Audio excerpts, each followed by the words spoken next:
É assim, desde criança que eu queria seguir Belas Artes, mas nos anos 70, não é? Eu teria que ir, para seguir Belas Artes, teria que ir para Coimbra.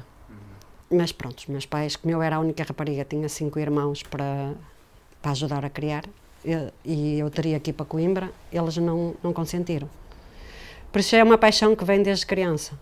Ora, eu toda a minha vida, depois de adulta, procurei arranjar trabalhos que tivesse a dizer com desenho. O meu primeiro trabalho foi numa fábrica de malas, que eu entrei para lá como costureira, e depois, passado um ano, eu via lá a patroa a fazer os moldes e eu perguntei-lhe se ela me dava a possibilidade, que eu achava que tinha possibilidades para fazer aquilo. E então, pronto, ela deu-me essa possibilidade e a partir daí eu era estilista, era modelista, eu é que criava os modelos através de uma revista, a gente tirava ideias. Em 1978, eu já era modelista, comecei a fazer um curso de desenho e pintura.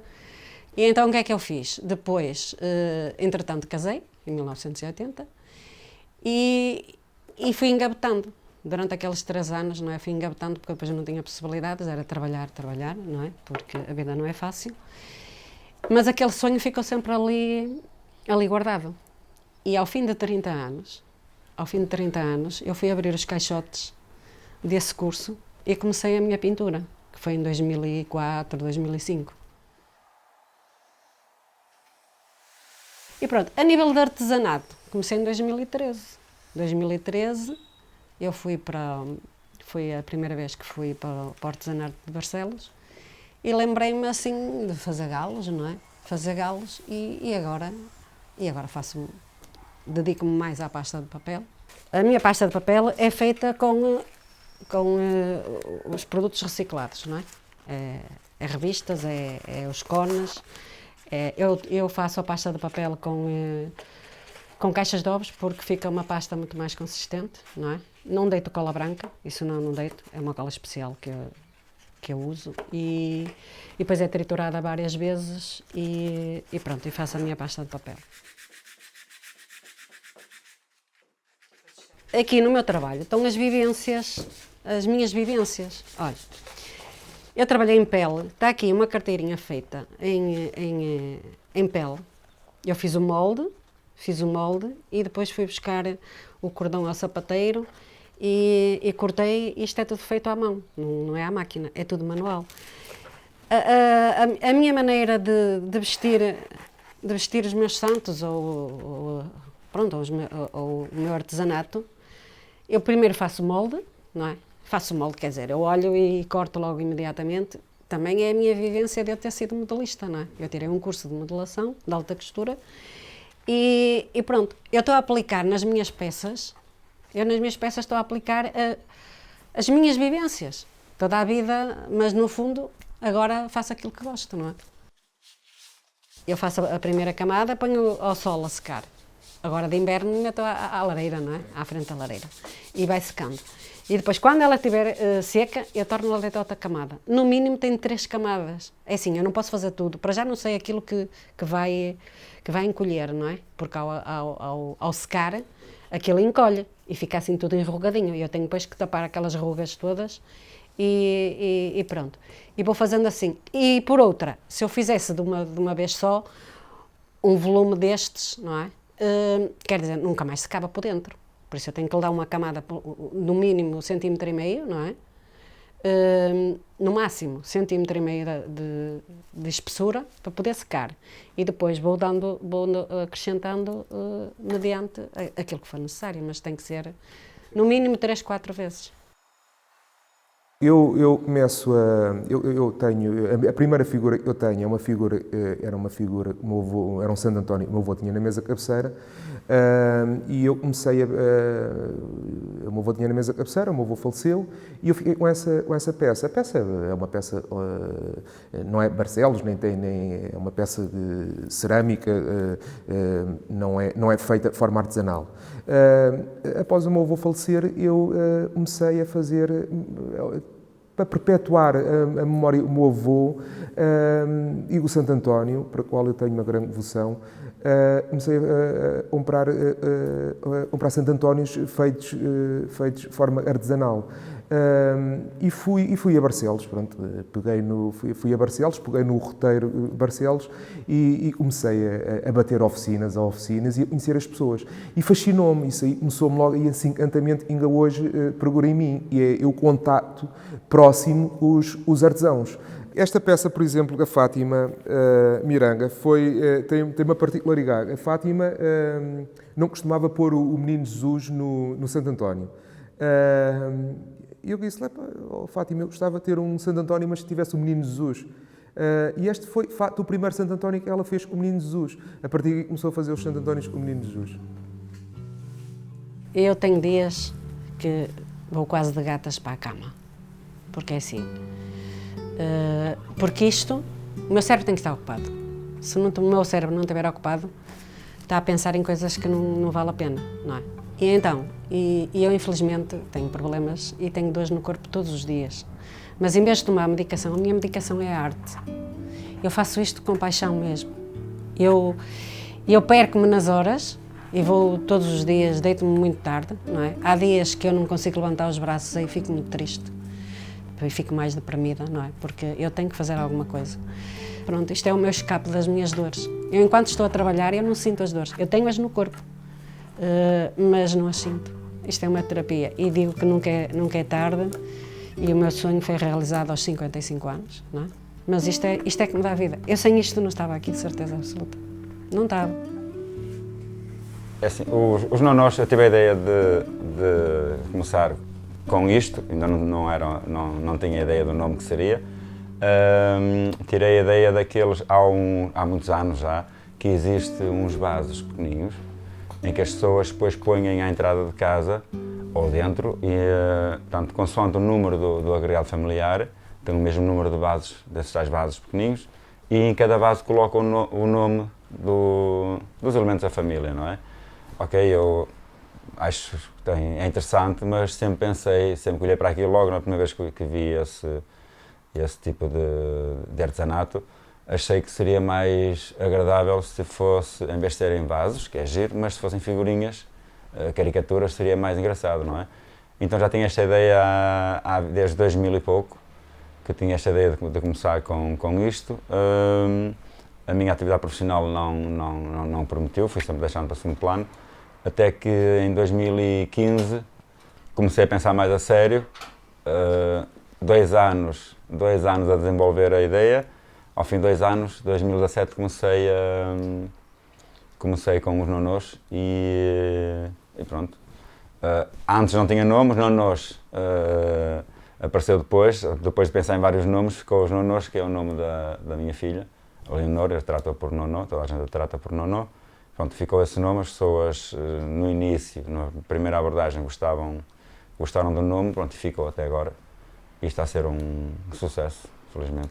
Assim, eu sempre fui uma pessoa que eu não tenho curso superior, tenho dezenas de cursos profissionais, sou muito, além de ser autodidata, também gosto de me formar, não é? Tentar ter apanhar o máximo de domínio sobre algumas matérias, não é? E eu tenho curso tenho curso de ceramista. A minha família sempre esteve ligado, já há 3 ou 4 gerações está ligado à cerâmica, não é? Por isso esta área já era uma área que eu dominava. Nunca pensei vir a tornar-me artesão, embora não faça isto o tempo inteiro. Tenho outras atividades, não é? Mas estou a gostar, estou a conhecer um novo mercado, as feiras, os meus colegas, a conhecer também as dificuldades que os artesãos sentem. Vamos para as feiras, estamos lá às vezes uma semana ou 15 dias e passamos a tarde juntos, porque vamos tomar café uns com os outros, a maneira das pessoas se conhecerem também melhor e saber também das dificuldades uns dos outros, só conversando é que a gente fica inteirada das várias situações. Pronto, é uma coisa muito engraçada. comecei a criar os modelos em papel, depois em barro, modelei em barro, depois o molde estando pronto, é só avançar em série com as peças, não é? E encho os moldes em silicone com gesso, espero que sequem, retiro, tiro as imperfeições, porque sai com muitas imperfeições, portanto ainda demora um pouquinho de tempo a tirar as imperfeições. Depois de estar perfeito, dou um primeiro banho, seca, dou um primeiro banho de tinta, portanto um primário. Depois desse primário, então estão prontos para pintar manual, portanto manualmente, é o que demora mais tempo, em todo este processo o que demora mais tempo é a pintura manual, porque eu tento pintar com todos os pormenores, nada tosco, com muito, tanto com as florzinhas, pôr sempre algum valor, acrescentar algum valor na pintura. Depois está pintado, dou verniz. Depois do verniz, secou o verniz, estão prontas para irem para os expositores e ficarem à espera que sejam escolhidos por nossos clientes, não é? Depois de estar escolhido, nós colocamos os nomes que os clientes nos dão para cada elemento da família, a frase escolhida também pelo cliente, e pronto, está. E o cliente vai satisfeito com a moldura nós e sabemos que vai voltar, não só esse cliente, mas os amigos mais próximos e os familiares que viram a moldura desse nosso cliente vão comprar, porque isto é tipo contágio. Assim, o artesanato, como em tudo, tem que haver diversidade, não é? Porque se não houver, fica uma coisa monótona. Nós temos um artesanato em Portugal, mas falando de Barcelos, um artesanato do mais rico que há a nível nacional, fantástico. Assim, eu não me considero artesão ao lado daqui da minha vizinha, Júlia Cota, Ramalhos, não tem nada a ver, porque elas estão em cima, nem me considero artesão ao lado delas, não é? São pessoas que dedicaram uma vida ao artesanato, a levar o artesanato de Barcelos para todo o mundo, não é? Mas assim, este artesanato que está agora a aparecer mais contemporâneo faz falta. Faz falta porque são coisas diferentes e as pessoas gostam. Eu sei que não tenho o trabalho, uma peça não tem o trabalho, não tem o tempo de trabalho que uma peça feita à mão ocupa, não é? Mas, tanto, é mais pela ideia em si, tudo aquilo que é contemporâneo é mais pela ideia, uma coisa por serem diferentes, não é? E está, inclusive Barcelos também está a ter, tem colegas meus também com material diferente, que fazem, tanto, um artesanato muito bonito com material diferente, e isso é bom para enriquecer o artesanato, não é? Como em qualquer atividade, quando a gente inicia algo, um projeto, é muito grato por ver as pessoas, porque sentes que estás a vender, a dar a cara por algo que as pessoas adoram mesmo. E quando vejo que adoram é quando as pessoas depois compram uma moldura e depois mandam mensagem a agradecer porque a pessoa a quem ofereceu, os avós choraram quando viram a moldura com os netinhos todos e os avós. E a agradecer, quer dizer, eles não têm que agradecer, eu que lhes fico grato porque vieram-me comprar os meus trabalhos, não é? Isto também, como em todas as áreas, a área do artesanato não há limites, dá para mil e umas coisas, é uma questão da gente tentar ser original e coisas que eu não gosto de fazer é copiar. Se eu vejo, posso achar, muito giro, mas já está a fazer, já não faço. Agora, portanto, pela originalidade, o meu trabalho vende pela originalidade. Não é porque eu, se for a vender isto separado, ninguém comprava. Ninguém comprava porque não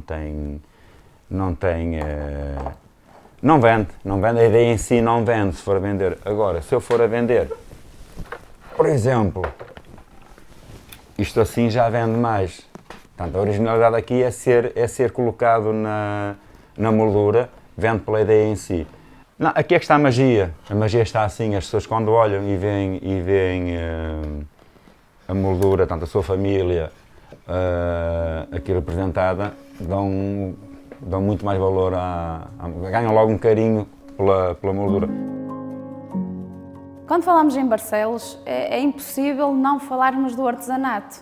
Portanto, em virtude da riqueza artesanal que o Concelho de Barcelos é detentor, realiza-se todos os anos a Mostra de Artesanato e Cerâmica de Barcelos. Este ano vamos já contar com a 39ª edição da Mostra de Artesanato, que é sem dúvida um dos mais importantes eventos para o Concelho e também, se calhar, o mais autêntico de Portugal, em termos de representação das artes e ofícios tradicionais.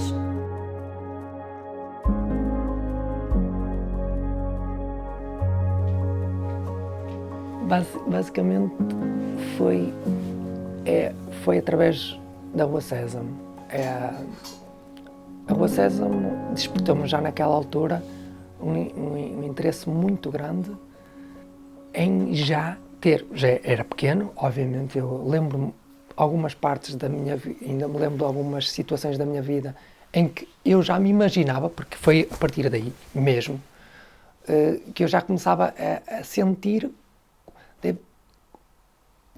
como deve ser fantástico manipular um boneco, porque eu já tinha uma noção, e depois as pessoas mais velhas diziam, é assim, e eu depois começava a imaginar e a perceber e a ter aquela sensação.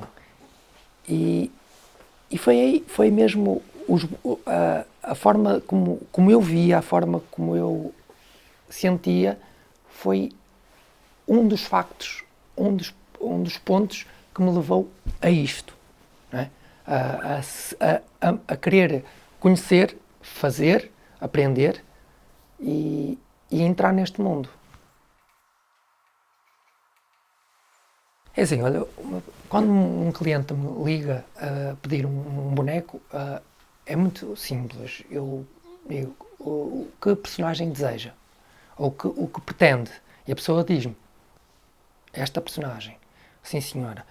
E eu depois daí, se for uma personagem da televisão ou uma personagem criada por mim, eu obviamente que tenho que ter os meus processos, os processos que eu faço para qualquer boneco, que é, vou à televisão, se já estiver na televisão, eu vou à internet, pesquiso mais ou menos, ou tiro informações de imagens daquela personagem e depois passo para o desenho. Desenho já no cartão, no molde. Depois daí, faço os moldes e dos moldes começo a trabalhar para a esponja. Da esponja colo, tem a parte da colagem, tem a parte da pintura, também que é uma das primeiras partes, antes da colagem e antes do corte nas esponjas. Tem a parte da pintura ou a parte dos tecidos, dos pelos. Depois daí é que começa a construir o boneco conforme o molde em si, começa a construir o boneco e isso para mim, assim, eu não posso, não vou dizer quanto tempo que demora a fazer um boneco, porque cada boneco tem fases e as fases não se constroem num dia só. As fases de um boneco ou fases de alguma coisa não se constroem num dia só. Para tudo há uma base. E sabendo a base e tendo a criatividade e não ter medo de criar e de explorar, sai dali, tenho certeza que vai sair dali uma peça. Uau! Já tanto corto com o x-ato como a tesoura, mas prefiro assim. Eu costumo dizer, eu sou bonequeiro. O bonequeiro não faz só fantoches. O bonequeiro faz bonecos de barro, de pedra, por que for, de madeira. É um bonequeiro. Faz bonecos, é um bonequeiro. Qualquer tipo de material. E estou aberto a essas sugestões também, mas neste momento, este é o meu sonho, é este que eu quero seguir, é isto. Eles, se pudessem falar, eles... Já me chateava, me chateei muitas vezes, porque não corria bem e eu ficava tolo. Outras vezes já chorei com eles, mesmo, não estou a brincar. Eles sabem da minha vida mais de qualquer coisa. É ele e o meu cão. Eu costumo dizer que são os melhores amigos, que são aqueles que nunca traem. porque estão sempre a sorrir para mim. Por mais que eu olhe para eles eu olho para eles e dão-me um bocadinho de força. Sim, dão. Quando nós fazemos algo que nós gostamos de fazer na vida, ou que tentamos, não é, que estamos a trabalhar naquilo que gostamos de fazer, já somos felizes, não é? E é isso que eu posso dizer que tenho sorte nisso. E é nisso que temos que apostar, é acreditar naquilo e não ter medo do que os outros dizem. Ou que muitas vezes nós temos um sonho e dizem, não vais fazer isso não vale a pena. Porquê? Vamos experimentar, vamos fazer. Só depois é que vês. Tu é que tens que sentir se vale a pena ou não, não os outros que dizem que não. E se tu acreditares mesmo, vale a pena. Se me tirarem isto, acho que vão tirar uma parte de mim. A minha vida foi sempre a têxtil. Entretanto, depois do nascimento da minha filha, portanto, o meu marido veio para o desemprego. E depois surgiu uma proposta de trabalhar, portanto, trabalhar em pintura em tela. E, entretanto, na altura, eu sempre gostei, também sempre tive, portanto, uma certa queda, sempre gostei, portanto, tudo tem a ver com artes manuais. E ele começou a ter muito trabalho e depois, na altura, disse-me, olha, eu vou precisar de uma pessoa para me ajudar, vais ficar comigo. E pronto, e na altura, portanto, eu trabalhava com ele, portanto, na parte da pintura em tela. Portanto, foram 17 anos a trabalhar na área da pintura em tela. Um dia surgiu, portanto, fiz umas peças e surgiu a oportunidade de as poder mostrar, portanto, através do município de Barcelos. No entanto, eu não fazia a mínima ideia que dali, portanto, se pudesse abrir, portanto, o que se veio, portanto, a abrir e daí para a frente cada vez mais, portanto, a poder surgir. Na altura, quando eu comecei, eu ainda não tinha a minha pasta de papel, portanto, criada. Portanto, todos os trabalhos que eu fazia era tudo mais com materiais recicláveis. Era mais o papel, portanto, era mais o tecido, portanto. Mas mesmo assim, já naquela altura, as peças já eram... As pessoas gostaram muito e eu já comecei, portanto, a poder comercializar. Daí, quando eu consegui ter a minha pasta de papel, portanto, a nossa pasta de papel, que agora já faz parte de tudo aqui, daí foi a explosão total. As peças começaram a ganhar uma nova abordagem, com muita mais qualidade, as pessoas a gostarem, portanto, ainda mais, as lojas, portanto, a adorarem o trabalho, porque pensavam que é barro, as pessoas pensam que isto que é barro, e eu digo, não, isto não é barro, é pasta de papel, mas as peças parecem mesmo barro autêntico, mas não é. Portanto, eu gosto que as pessoas venham aqui ao meu ateliê, portanto, eu gosto mesmo que os lojistas venham cá ao meu ateliê para verem o trabalho, como é que ele é, porque aí têm a noção, e aí acabam por reconhecer mais o trabalho e dar mais valor ao trabalho. Eu já vivo, portanto, do artesanato. Porque as encomendas que eu recebo, portanto, vou sempre fazendo por entregar, portanto, e respeitando sempre, portanto, em primeiro lugar, as pessoas com quem eu trabalho e que me são fiéis, não é? Eu já não consigo viver sem a minha pasta de papel. Nós já somos cúmplices uma da outra. Portanto, eu já consigo, eu já faço com ela, portanto, o que os outros artesãos fazem com o barro. Portanto, os outros artesãos dizem o barro, trabalhar o barro faz-me viver. Portanto, e no fundo a minha pasta de papel. A minha pasta de papel já me faz viver. E é mesmo isso, faz-me viver. Eu já não consigo fazer nada, absolutamente nada, quase agora sem a pasta de papel. Portanto, foi das melhores coisas que eu consegui para poder dar seguimento, portanto, a este trabalho. Foi a melhor coisa que eu fiz, foi a descoberta da pasta de papel.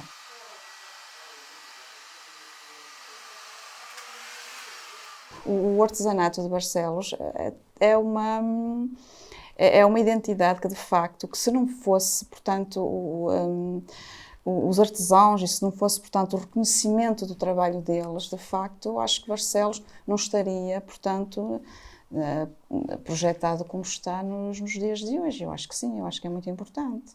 O meu marido dizia-me assim, fogo, artesanato, eu não gosto nem pensar, não gosto disso. Ele às vezes está ali a trabalhar, porque pronto, nós estamos aqui, nós somos uma parceria, e ele Eu trabalho muito também com ele a ajudá-lo e muitas vezes, às vezes, estou a ajudá-lo a ele e depois diz, olha, depois tens que me ajudar a mim. E ele depois, quando eu estou assim mais atrapalhada, ele também me vem ajudar. E ele às vezes diz-me assim, e às vezes assim, foi que isso cria um vício tão grande, portanto, o artesanato. Eu só gostava de poder estar aí à tua beira sempre, todos os dias, mas não posso, porque de facto isto cria, portanto, um vício tão grande, é um bichinho tão grande que vicia. Há pessoas que não vivem sem certos vícios. São os vícios que muitas vezes, portanto, se calhar eu já não consigo viver sem isto, no fundo. O artesanato transformou mesmo a minha vida em todos os aspectos. Hoje sou uma pessoa mais segura daquilo que eu era. Eu era uma pessoa que tinha medo de dar passos e hoje, passado muitos anos, passados estes anos todos, isso acabou por... E o meu marido também me chama muitas vezes a atenção sobre isso. Luísa, tu não precisas ter medo, tens de ter cuidado. Segurança e cuidado. E eu tenho feito isso, e o artesanato foi mesmo isso. Consegui encontrar a segurança que eu precisava para seguir o meu caminho, para seguir em frente.